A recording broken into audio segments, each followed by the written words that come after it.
Hello everyone. तो कैसे हैं आप सभी? आई होप आप सभी वेल अच्छे होंगे। और जैसा कि आप जानते हैं, आज की इस फैंटेस्टिक सेशन में हम कवर करने वाले हैं इलेक्ट्रिक फील्ड एंड चार्ज के जो टोटल डेरिवेशन है, कंप्लीट डेरिवेशन हम कवर करने वाले हैं।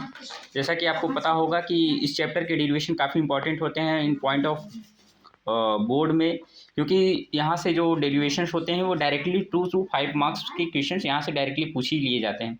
तो आज के इस हम चैप्टर के कंप्लीट डेरिवेशन जो है, एक भी डेरिवेशन स्किप नहीं करेंगे। टोटल नंबर ऑफ डेरिवेशन 16 है, जैसे कि आपने थंबनेल में देख ही लिया होगा, को कवर करने वाले हैं। हैंड रिटेन है सभी एंड फैंटेस्टिक वे में जैसा कि डेरिवेशन लिखा जाता है उसी वे में यहाँ पे आपको प्रोवाइड किया जाएगा।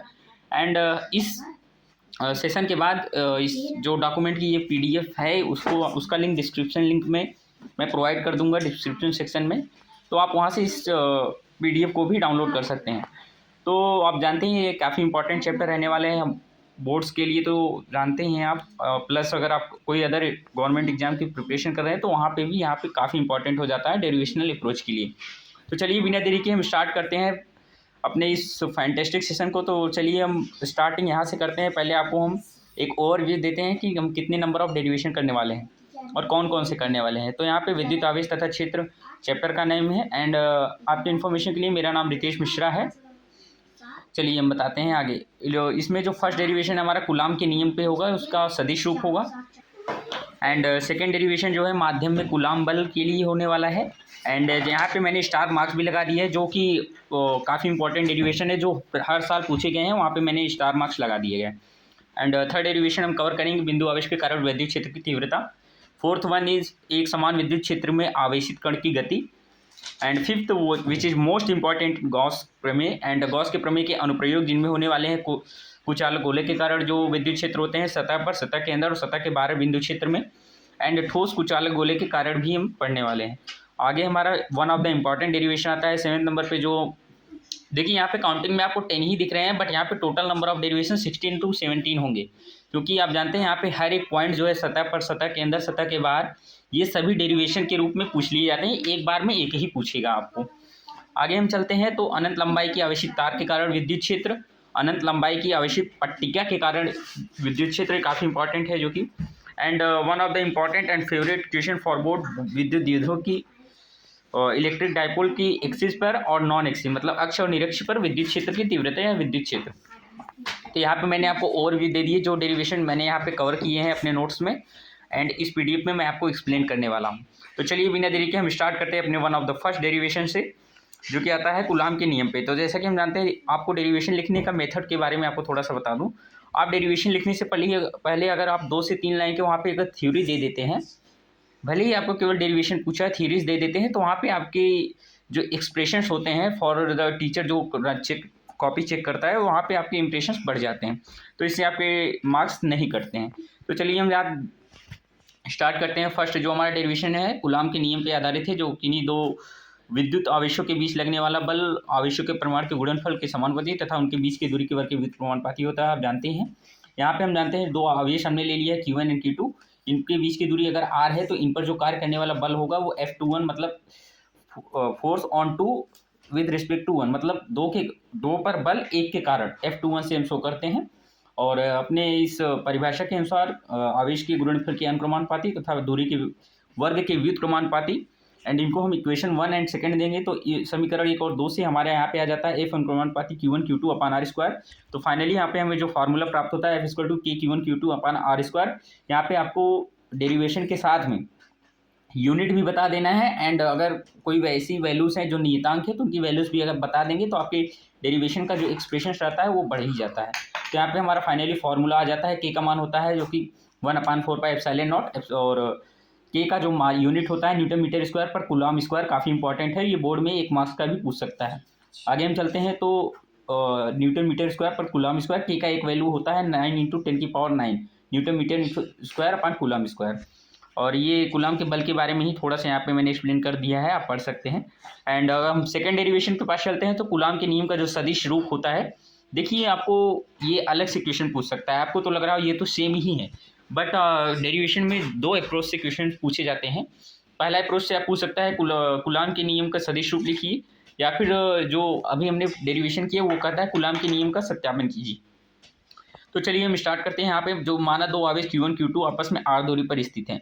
आपके इंफॉर्मेशन के लिए कि अगर आप जो डेरिवेशन कर रहे हैं वहाँ पे आप जो भी फिगर बनाइएगा उसको थोड़ा सा एक्सप्लेन करना यहाँ पे नेसेसरी हो जाता है।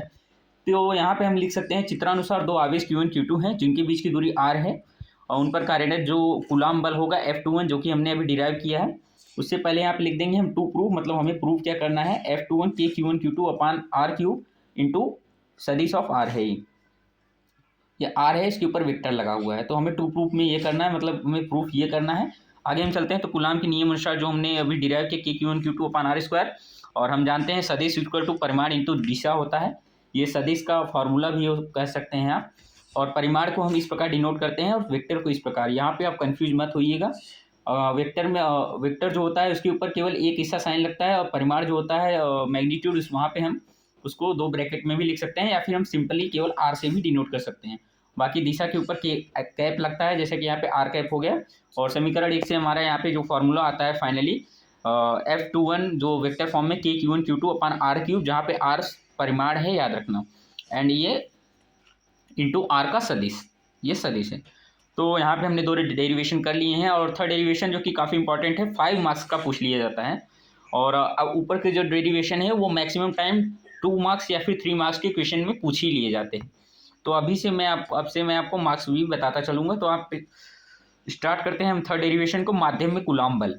मतलब जो अभी तक हमने पढ़ा वो निर्वात का होता था, ये माध्यम का पढ़ेंगे।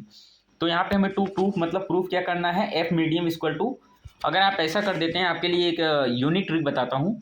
अगर आप डेरिवेशन को प्रूफ करने से पहले टू प्रूफ में, मतलब हमें प्रूफ क्या करना है, अगर वहाँ पे फॉर्मूला लिख देते हैं, मतलब जो हमें डिराइव करना है, तो इससे एग्जामिनर जो होता है, मतलब जो कॉपी चेक करता है, उसको ये पता चल जाता है कि स्टूडेंट को फॉर्मूला भी पता है और उसको डेरिवेशन उसने भी अच्छे बेहतरीन वे में किया है। तो वहाँ पे वो फॉर्मूला देख के ही कई बार आपको मार्क्स दे के चला जाता है कि इसको फॉर्मूला लर्न है तो डेरिवेशन भी अच्छा किया होगा। तो आगे हम चलते हैं। जो एफ मीडियम इक्वल टू हो जाएगा एफ नॉट बाई के।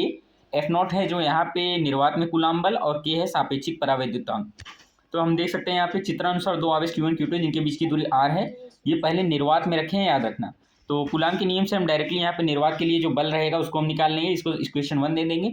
और अगर हम किसी ऐसे माध्यम में रखते हैं जिसका अपूर्णांक है कि जो होगा एप्सिलॉन m, जो 1/4 पाई एप्सिलॉन m के बराबर होगा, तो यहाँ पे माध्यम में जो हमारा कूलाम बल हो जाएगा 1/4 pi epsilon m Q1 Q2 upon R square हो जाएगा। और समीकरण 1 और 2 को जब हम डिवाइड करते हैं तो हमें प्राप्त होता है F0 जो कि निर्वात का है, Fm जो कि मीडियम का है। F0 by Fm equal to EM by E0। याद रखना है ये EM बाई E0 का जो वैल्यू आता है कि ये होता है हमारा सापेक्षिक परावैद्युतांक। सापेक्षिक परावैद्युतांक याद रखना, रिलेटिव जो परावैद्युतांक है उसकी वैल्यू आ जाती है E माध्यम अपान एप्सिलॉन नॉट निर्वात की। निर्वात माध्यम की वैद्युशीलता अपान निर्वात की वैद्युशीलता। तो आई होप आप सभी को समझ में आ रहा होगा। और कैसा लग रहा है सेशन आप जरूर बताइए। अगर कहीं पे आपको डाउट आता है तो आप पूछ सकते हैं, आपके डाउट का रिप्लाई जरूर दिया जाएगा। नेक्स्ट डेरिवेशन के टूवर्ड्स हम चलते हैं। तो बिंदु आवेश के कारण जो विद्युत क्षेत्र की तीव्रता होती है, one of the important derivation है। 3 मार्क्स का ऑलमोस्ट पूछा जाता है UP and Bihar and MP boards में, और आपके बोर्ड्स में भी जरूर ही पूछा जाता होगा। और ये चैप्टर है तो NCERT की याद रखना, पॉइंट टू पॉइंट हर एक डेरिवेशन को यहाँ पे कवर किया गया है। तो हम जानते हैं चित्रानुसार, यहाँ पे हम लिख देंगे टू प्रूफ जो बिंदु आवेश के कारण विद्युत क्षेत्र की तीव्रता होती है, यहाँ पे लिखना ये नेसेसरी है। टू प्रूफ हम लिख देंगे तो KQ अपान R स्क्वायर हो जाएगा, मतलब ये डेरिवेशन, ये फॉर्मूला हमें डिराइव करना है। अब हम आते हैं अपने डेरिवेशन पे। तो चित्रानुसार यहाँ पे हम लिख देंगे दो आवेश Q1 Q2 आपस में R दूरी पर स्थित हैं, और इन पर कार्य जो विद्युत क्षेत्र की तीव्रता है उसको हम साइन से दिखा देंगे। और हम जानते हैं E equal to F by Q, विद्युत क्षेत्र की तीव्रता और कूलाम बल में जो संबंध होता है E equal to F by Q या F equal to E Q होता है। तो कूलाम के नियम अनुसार जो बल कार्यरत करेगा तो F का मान, इसको इक्वेशन फर्स्ट दिए तो F का मान जो आएगा K1 Q2 upon R square. तो यहाँ पे हम एक Q जो हमारा कैपिटल Q है, एक स्मॉल Q है, याद रखना। यहाँ पे इक्वेशन 2 बना दें। समीकरण 1 और 2 में जब हम समीकरण 2 का मान 1 में पुट करते हैं, रखते हैं, तो हमें प्राप्त होता है विद्युत क्षेत्र की तीव्रता E equal to KQ upon R square. याद रखना ये R जो है वो दोनों आवेशों के बीच की डिस्टेंस है। तो और लास्ट में आप रिक्वायर्ड रिजल्ट के तौर पे ऐसा लिख सकते हैं एक्सप्रेशंस को बढ़ाने के लिए। तो हम चलते हैं नेक्स्ट डेरिवेशन। अभी तक हमने 4 डेरिवेशन को कवर कर लिया है। एंड 5th डेरिवेशन एक समान विद्युत क्षेत्र में आवेशित कण की गति। वैसे ये 2 मार्क्स का पूछ लिया जाता है, ये एडवांस्ड डेरिवेशन है। हाँ, तो हम चलते हैं यहाँ पे, जो कि मैंने आपको बताया 2 से 3 मार्क्स ये डेरिवेशन पूछ लिया जाता है। फिर इस डेरिवेशन में हम चित्रानुसार हम दिखा देते हैं। हम जानते हैं E equal to F by Q होता है, मतलब यहाँ पे ये जो लाइंस डिनोट किए गए हैं ये एक समान विद्युत क्षेत्र को प्रदर्शित करते हैं। यहाँ पे दो आवेश रख दिए हमने, एक पॉजिटिव एंड निगेटिव। इन दोनों पे जो कार्य करेंगे, एक होगा विद्युत क्षेत्र की दिशा में, एक होगा विद्युत क्षेत्र की विपरीत दिशा में। तो हम जानते हैं E equal to F by Q, तो F equal to Q E हो जाएगा। यहाँ पे इक्वेशन 1 बना लेंगे जो बल होगा। एंड जैसा कि हम जानते हैं, एक मिनट, हाँ, तो F equal to M A भी होता है। अब इन दोनों को हम कंपेरिजन कर देंगे, M A equal to Q E कर देंगे, तो हमारा एक समान विद्युत क्षेत्र में जो आवेशित कण की जो गति होती है उसका फॉर्मूला आ जाएगा। जो त्वरण होता है, सॉरी, एक्सीलरेशन का जो फॉर्मूला होता है वो आ जाएगा A equal to Q E by M, जहाँ पे क्यू आवेश है, ई विद्युत क्षेत्र की तीव्रता है, एम जो आवेश का द्रव्यमान है उस कण का। तो वो हम पहुंच गए हैं अपने 6 डेरिवेशन, जो कि है गॉस का प्रमेय, इसे हम गॉस भी कह सकते हैं। तो थ्योरम ऑफ गॉस जो क्या कहता है, पहले तो हमें यहाँ पे 2 से 3 लाइन में इसके बारे में लिखना पड़ता है। गॉस के नियमानुसार किसी बंद सतह से संबंधित कुल विद्युत फ्लक्स, कोई बंद सतह से संबंधित कुल विद्युत फ्लक्स इसके अंदर उपस्थित कुल आवेश के योग तथा निर्वात की विद्युतशीलता के अनुपात के बराबर होता है। ये हमारा गॉस थ्योरम या गॉस का प्रमेय या नियम कहता है। अब इसके डिराइव करने के लिए हम यहाँ पे देखिए, ये डिराइव हमने डिराइव इसको आगे किया है, तो यहाँ पे हमें ये दिखाना जरूरी होता है ये हमारे डेफिनेशन में क्या कह रहा है। इसको शो करने के लिए हम एक बंद सतह बनाते हैं, वो बंद कैसा भी हो, गोलाकार हो, वर्गाकार हो, उससे हमें नहीं मतलब होता है। इसमें उपस्थित हमने 3 आवेश को दिखाया है, एक बाहर की तरफ है, 2 अंदर की तरफ। इसके हमने डी क्षेत्रफल से Q1 के कारण जो फ्लक्स होगा, परिभाषण for E1 D equal to Q1 by epsilon naught, Q2 के कारण इस प्रकार, Q3 के कारण। एंड जो हमारे थ्योरम में कहा गया है नेट फ्लक्स होगा वो सभी विद्युत क्षेत्र का योग, और ई जो डी हो जाएगा वो सभी आवेश के योग और एप्सिलॉन नॉट के अनुपाती। इसे हम इस प्रकार दर्शा सकते हैं जो गॉस का प्रमेय है। और जितने भी वहाँ पे विद्युत क्षेत्र इलेक्ट्रिक फील्ड प्रेजेंट होंगे उनका और उनके डी क्षेत्रफल का गुणनफल equal to Q in by epsilon naught, ये समेशन दर्शाता है कि वहाँ पे कुल आवेश का योग है। आगे हम गॉस के प्रमेय की उत्पत्ति की बात करते हैं, जैसा कि हमारे बोर्ड्स में ज़्यादातर कराया जाता है। चित्रानुसार गोलाकार गाउसियन सतह जिसकी त्रिज्या r है पर आवेश q वितरित है, इसके डी क्षेत्रफल से गुजरने वाला विद्युत क्षेत्र जो होगा E equal to K Q by R square होगा। एंड डी क्षेत्रफल से संबंधित जो फ्लक्स हो जाएगा वो D phi equal to E D A cos theta हो जाएगा। डी फाई का जब हम समाकलन करेंगे तो फाई हो जाएगा, और ई की वैल्यू जब रखेंगे समीकरण 1 से K Q by R square D A cos 0। याद रखने यहाँ पे थीटा का वैल्यू 0 है क्योंकि यहाँ पे डी और ई की दिशा जो है वो सेम है। तो यहाँ से हमें प्राप्त हो जाता है phi equal to Q by epsilon naught, जो कि गॉस के प्रमेय का उत्पत्ति है। गॉस ने यही कहा था फ्लक्स जो होता है आवेश और विद्युतशीलता के अनुपात के बराबर होता है। तो हमारा यहाँ पे 7 डेरिवेशन जो आता है गॉस के प्रमेय के जो अनुप्रयोग होते हैं काफ़ी इंपॉर्टेंट हैं। यहाँ पे ये काफ़ी इंपॉर्टेंट, यहाँ पे ये टर्म है, आपको कन्फ्यूज नहीं होता है। अगर खोखला चालक गोला कहे या फिर खोखला कुचालक कहे या फिर चालक ठोस गोला कहे, तो तीनों के लिए यही डेरिवेशन होगा। एक ठोस कुचालक गोला होता है, उसका अलग डेरिवेशन होता है जो हम आगे वाले डेरिवेशंस में करेंगे। तो हम यहाँ पे देखते हैं गोले के अंदर विद्युत क्षेत्र के लिए यहाँ पे सबसे पहले हमें क्या करना होता है कि हम एक गोला लेते हैं, गोले के अंदर हमें गाउसियन सतह मानना पड़ता है, जो कि गोलाकार मानेंगे तो ज़्यादा बेटर रहेगा। इसके अंदर जो हम आर त्रिज्या की अंदर हमें अगर विद्युत क्षेत्र निकालना है तो आर त्रिज्या की हमने अंदर एक गाउसियन पृष्ठ मान लिया है। अब फिर यहाँ पे हम देखते हैं स्मॉल आर त्रिज्या की हमने गाउसियन पृष्ठ माना है। चित्रानुसार एक खोखला गोला जिसकी त्रिज्या आर है, बाहरी पृष्ठ पर आवेश क्यू वितरित है। याद रखने ये खोखला गोला है तो आवेश जो बाहर की सतह पर ही वितरित होगा, और गोले के अंदर आर त्रिज्या की गाउसियन सतह उपस्थित है तो क्यू इन इक्वल टू 0 हो जाएगा क्योंकि आवेश तो बाहर वितरित है। तो गॉस के नियम से E D A equal to Q in by epsilon naught, E D A equal to Q का मान 0 है तो ई इक्वल टू फाइनल 0 आ जाएगा। मतलब खोखले कुचालक गोले या फिर ठोस चालक गोले या फिर खोखला चालक गोले के कारण जो अंदर विद्युत क्षेत्र होता है वो 0 होता है। याद रखना काफ़ी इंपॉर्टेंट है, न्यूमेरिकल में भी ये पूछ लिए जाते हैं। और गोले के सतह पर विद्युत क्षेत्र की बात करते हैं तो ई सतह equal to K Q by R square हो जाएगा। Same as it is derivation होगा, आपको पता होगा यहाँ पे क्यू इन की वैल्यू क्यू हो जाएगी क्योंकि यहाँ पे सतह की बात करता है और सतह पर क्यू आवेश वितरित है। तो यहाँ पे सेम एज इट इज करेंगे तो के क्यू बाई आर स्क्वायर हो जाएगा यहाँ पे सतह पर। अब हम सतह के अंदर की बात करते हैं तो सतह के बाहर बिंदु क्षेत्र में जो होगा वो भी एज इट इज होगा। वहाँ पे हम आर त्रिज्या की जो बिंदु क्षेत्र होगा वो बाहर मान लेंगे और उसकी भी जो वैल्यू आएगी के क्यू बाई आर स्क्वायर होगी। याद रखना जो वो आर होगा वो सतह के बाहर की दूरी होगी केंद्र से।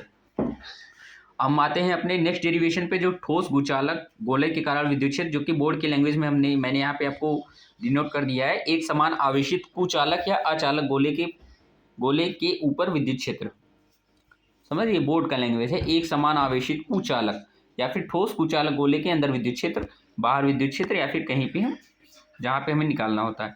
ठोस कुचालक गोले के कारण जो विद्युत क्षेत्र अंदर, ये काफ़ी इंपॉर्टेंट हमारे लिए, यही अंदर वाला ही होता है, बाकी बाहर और सतह वाले सेम होते हैं। और ये डेरिवेशन हमारे लिए 5 मार्क्स का काफ़ी इंपॉर्टेंट है, तो आपको ये डेरिवेशन में ज़्यादा ध्यान देना चाहिए। अब चित्रानुसार ठोस कुचालक गोला जिसकी संपूर्ण आयतन में Q आवेश वितरित है। ठोस कुचालक है तो आवेश अंदर भी वितरित होगा, और इसका आयतन आवेश घनत्व तो जो होगा रो से, जिसे हम डिनोट करते हैं Q/V हो जाएगा। V जहाँ पे वॉल्यूम है, आयतन, गोले का आयतन हम यहाँ पे पुट कर देंगे तो ये इक्वेशन 1 बन जाएगा। सबसे पहले हमें इस प्रकार के क्वेश्चन के लिए हमें आयतन आवेश घनत्व या फिर जो भी आवेश घनत्व होगा उसको प्राप्त करना है। देन माना गोले के अंदर त्रिज्या का गॉसियन सतह उपस्थित है। गॉस के नियम से हम यहाँ पे पुट कर देंगे EDA cos थीटा Q/ε0। और याद रखना है हम जानते हैं रो इक्वल टू Q/V होता है, तो Q equal to rho V हो जाएगा, तो Q in equal to rho into V in हो जाएगा। तो रो इंटू V in मतलब छोटे अंदर का जो हमने गॉसियन पृष्ठ माना है उसका जो आयतन है 4/3 पाई स्मॉल r3, उसको पुट कर देंगे तो यहाँ पे हमें समाकलन करेंगे तो प्राप्त होगा रो r/3ε0। याद रखना ये भी इंपॉर्टेंट है फॉर न्यूमेरिकल क्वेश्चन के लिए। और समीकरण 1 से हम पुट कर देंगे अगर हम यहाँ पे रो की वैल्यू, तो यहाँ पे हमें जो प्राप्त होगा फाइनल जो रिक्वायर्ड रिजल्ट होगा KQ/R³ इंटू स्मॉल r। याद रखना ये कैपिटल R है जो गोले की त्रिज्या है, ये स्मॉल r है जो गॉसियन पृष्ठ की त्रिज्या है। तो हमने यहाँ पे 7 डेरिवेशन को भी काफ़ी इंपॉर्टेंट वे में और अच्छे तरीके से हमने यहाँ पे कर लिया है। फिर हमारा जो नेक्स्ट डेरिवेशन आता है, अनंत लंबाई की आवेशित तार के कारण विद्युत क्षेत्र। याद रखना अनंत लंबाई की आवेशित तार के कारण विद्युत क्षेत्र, तो हमें टू प्रूफ में हम डालेंगे 2K λ/r। तो मतलब डेरिवेशन के द्वारा जो हमारा फॉर्मूला आने वाला है उसकी वैल्यू होगी 2K λ/r। लैम्बडा यहाँ पे होगा क्षेत्रफल आवेश घनत्व। तो चित्रानुसार अनंत लंबाई की एक आवेशित तार है जिसके चारों ओर L लंबाई और R त्रिज्या का बेलनाकार गॉसियन पृष्ठ है। मतलब ये हम तार की चारों ओर यहाँ पे बेलनाकार गॉसियन पृष्ठ मानेंगे।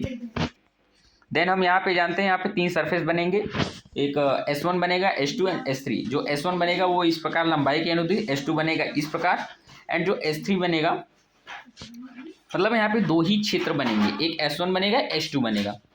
और विद्युत क्षेत्र की दिशा तो हम जानते हैं इस प्रकार ही होगी स्ट्रेट। तो S1 के लिए ये थीटा 90 बनाएगा, S2 के लिए ये 90 बनाएगा सॉरी, और S1 के लिए ये 0 बनाएगा। और जो S3 होगा हमारा उसके लिए चित्रानुसार बेलनाकार गॉसियन पृष्ठ के S1 व S2 व S3 क्षेत्र से विद्युत बल रेखाएं गुजरेंगी। गॉस के नियम से EDA cos theta upon summation of Q in/ε0। हम सबसे पहले निकालेंगे रेखीय आवेश घनत्व lambda equal to Q/L, Q in equal टू λL हो जाएगा। तो क्षेत्रफल हम 2πRL को रख देंगे तो हो जाएगा Q in equal to λ into 2πRL हो जाएगा। इक्वेशन नंबर 2 कर देंगे। और हम तीनों सतह से जब हम यहाँ पे गॉस का थ्योरम लगाते हैं, S1 के लिए थीटा 90 है, S2 के लिए थीटा 0 है, S3 के लिए भी 90 है। तो यहाँ पे जो हमें प्राप्त होता है जो हमें प्राप्त होता है पहले के लिए हम जानते हैं cos 90 की वैल्यू 0 होती है और cos 0 की वैल्यू 1 होती है, एंड cos 90 की वैल्यू अगेन 0 होती है। तो यहाँ पे हमें प्राप्त होगा 2।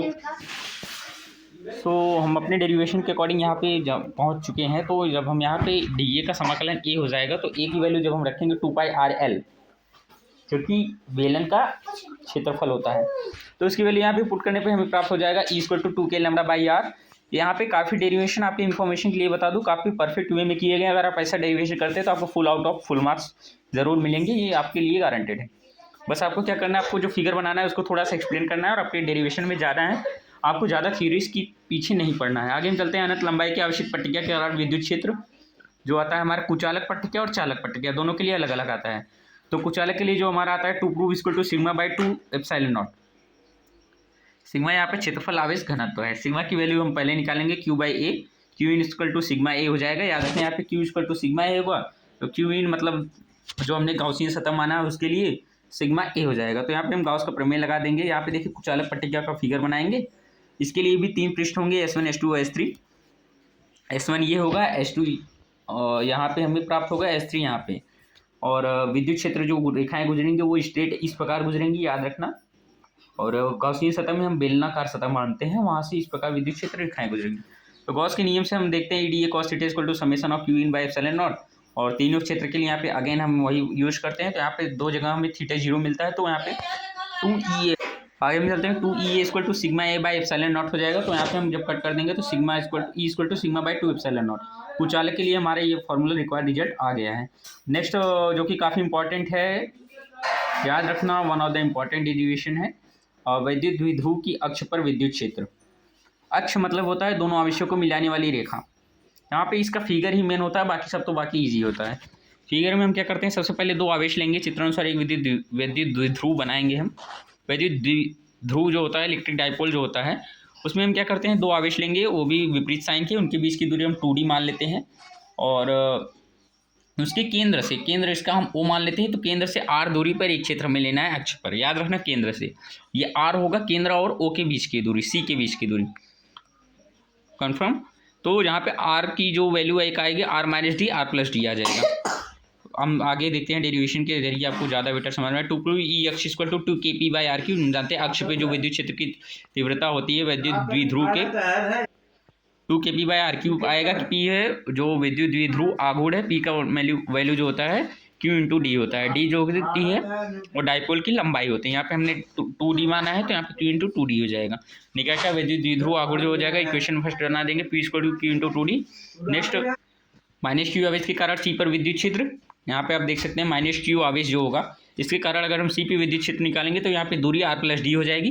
तो एज इट इज यहाँ बनाए KQ/R+D का whole square, and plus Q के कारण एज इट इज यहाँ पे आ जाएगा, एंड देन E2 > E1 होगा यहाँ पे। क्योंकि R+D की वैल्यू अधिक है, तो यहाँ पे ये E की वैल्यू तो कम हो जाएगी E1 की, इसलिए यहाँ पे E2 > E1 है, तो बिंदु C पर नेट इलेक्ट्रिक फील्ड आएगा E2 - E1। देन यहाँ पे हम इसको सोल्यूशन, यहाँ पे कैलकुलेशन है जस्ट, और कुछ नहीं, समीकरण को पुट करके कैलकुलेट करेंगे, तो यहाँ पे हमें एक वैल्यू प्राप्त होती है KQ × 4RD/R3, R की घात 4। जब हम यहाँ पे R को कैंसिल करते हैं तो हमें प्राप्त होता है KQ × 4D/R3। यहाँ पे जब हम Q को अंदर पुट करते हैं 2 × 2QD/R3, इस फॉर्मेट में हमें लिखना है, याद रखना। यहाँ पे फिर समीकरण 1 से 2QD, यहाँ पे P का वैल्यू आ जाएगा 2kp/R3। हमारे रिक्वायर्ड रिजल्ट प्राप्त हो गया। एज इट इज हमें निरक्ष के लिए निकालना होता है। निरक्ष काफ़ी इंपॉर्टेंट है, याद रखना है, आपसे बोर्ड में जरूर 5 मार्क्स का पूछ लिया जाता है, और यहाँ पे मैंने परफेक्ट वे में यहाँ पे डिराइव किया है, आप देख सकते हैं। तो इलेक्ट्रिक डाइपोल के जो निरक्ष पे होता है विद्युत क्षेत्र, उसको हम निकालने के लिए क्या करते हैं, केंद्र O के लंबवत किसी बिंदु पर निरक्ष की निरक्ष का जो डेफिनेशन होता है मैंने आपको यहाँ पे जानकारी के लिए बता दिया है। केंद्र O के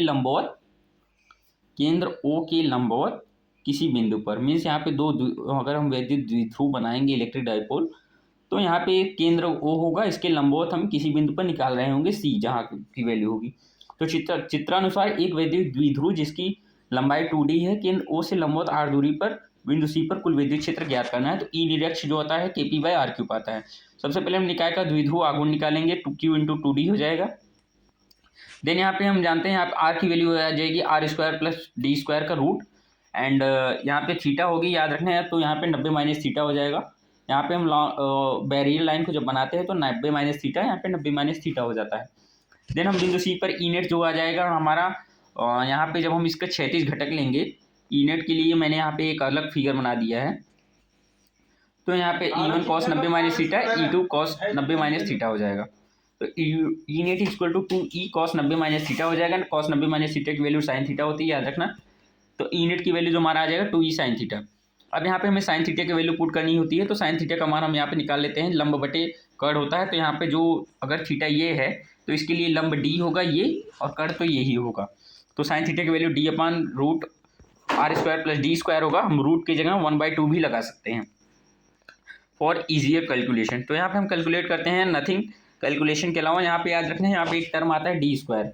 तो याद रखना D की वैल्यू R से बहुत छोटी है, तो D² की वैल्यू नियर बाई 0 होगी। तो यहाँ पे E नेट की = KP/R3 हमारा रिक्वायर्ड रिजल्ट आ जाता है।